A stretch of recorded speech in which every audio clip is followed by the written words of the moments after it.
আসসালামু আলাইকুম ওরহমতুল্লাহি ওবারাকাতু। ভাইবা কৃষি টিভি নতুন একটি ভিডিওতে সবাইকে স্বাগতম। আলহামদুলিল্লাহ, আজকে আপনাকে দেখানোর চেষ্টা করব কীভাবে সহজভাবে মালচিং বিছানো হবে এবং সঠিকভাবে মালচিংটা বিছানো লাগে এবং সহজভাবে মালচিং ছিদ্র করা হয়। আজকে আপনাকে দেখানোর চেষ্টা করবো, আপনারা সম্পূর্ণ ভিডিওটি না টেনে দেখতে থাকেন। আসলে আমি যে ভিডিওগুলো আপনাকে দেখানোর চেষ্টা করি, আমার ভিডিওগুলো দেখলে যারা নতুন কৃষি কাজ করতে চান কিংবা নতুন কৃষিতে আসতে চান তাদের অবশ্যই কিছু না কিছু উপকার আসবে। কারণ আমি যে কোনো একটা ফসল করি আপনাদেরকে প্রথম থেকে শেষ পর্যন্ত দেখানোর চেষ্টা করি, যাতে আপনারা জানতে পারেন, বুঝতে পারেন, কৃষিকাজ সম্পর্কে আইডিয়া করতে পারেন। তাই আমি আপনাদেরকে প্রথম থেকে শেষ পর্যন্ত দেখানোর চেষ্টা করি। আমার ভিডিওগুলো দেখলে অবশ্যই আপনাদের যারা নতুন কৃষিতে আসতে চান অবশ্যই কিছু না কিছু উপকার আসবে ইনশাআল্লাহ। কারণ আমি একদম প্রথম থেকে শেষ পর্যন্ত আপনাদেরকে দেখানোর চেষ্টা করি।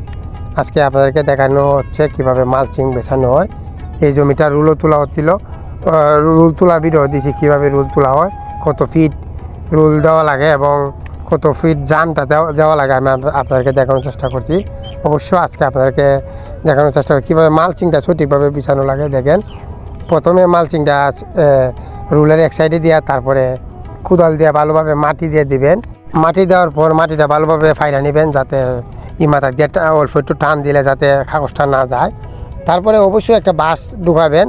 এই যে রুলটার মাঝে বাঁশ দিয়ে ঢুকাইয়া টান দিতে অনেক সহজ। ঢুকাইছে টান দিয়া মালচিংটা বিছাবেন, বিছাইয়া মাথা দিয়া এক হাত জায়গা থাকতে অল্প একটু টান দিবেন। অনেকে কী করে মাথা দিয়ে 3-4 জায়গা থেকে টান দিয়া দেয়। আসলে দেওয়া যায় টান দিয়া, সে কাগজ একটু মুড়াত দিবে, কিন্তু এই কাজটা করবেন না। এই কাজটা করলে কাগজ পরিবর্তিতে দিতে গিয়ে কাগজ কিন্তু নষ্ট হয়ে যায়, পরবর্তীতে ব্যবহার করা যায় না বেশি টানলে। তাই কাগজটা বেশি টানবেন না, এক হাত জায়গায় থাকতে টান দিবেন যাতে মিল মতো থাকে।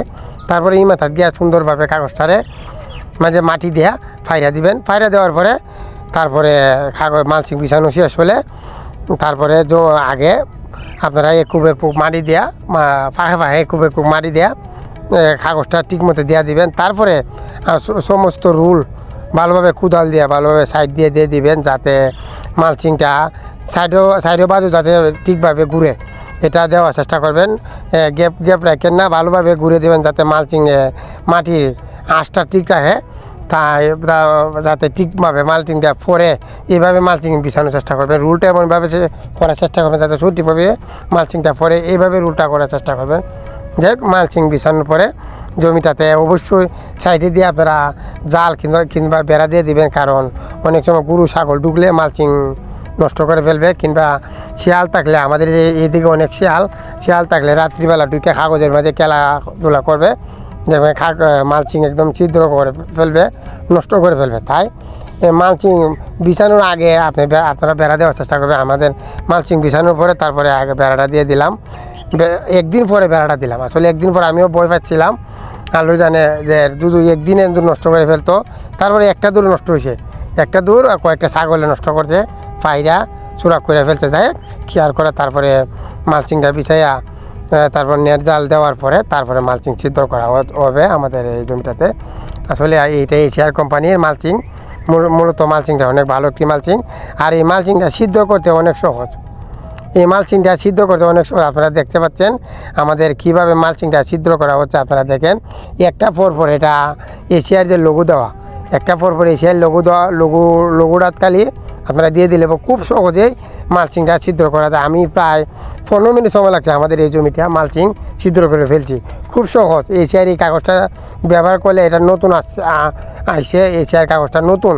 আমি মনে হয় আমাদের এইদিকে প্রথম আমি এশিয়ার কাগজটা বিছাইছি, নতুন, একদম নতুন, কোম্পানিও নতুন এই কাগজটা বের করতে। দেখতে পাচ্ছেন কীভাবে মালচিং দিয়ে ছিদ্র করা হচ্ছে, অনেক সহজভাবে ছিদ্র করা যায়। যাই হোক, আমি আপনাদেরকে ভিডিওতে দেখানোর চেষ্টা করছি কীভাবে মালচিং বিছানো হয় এবং সহজভাবে, এবং কীভাবে মালচিং ছিদ্র করা হয়। অবশ্যই কীভাবে রোপণ করি আমি আপনাদেরকে টমেটো চারা আপনাদেরকে দেখানোর চেষ্টা করবো। আপনারা কে কোথা থেকে ভিডিও দেখেন অবশ্যই কমেন্ট করে জানাবেন। এইবেলা আজকে ভিডিও এখানে শেষ করে দিলাম। সবাইকে অসংখ্য ধন্যবাদ আমার ভিডিওটি দেখার জন্য। আসসালামু আলাইকুম ওয়া রাহমাতুল্লাহি ওয়া বারাকাতুহু।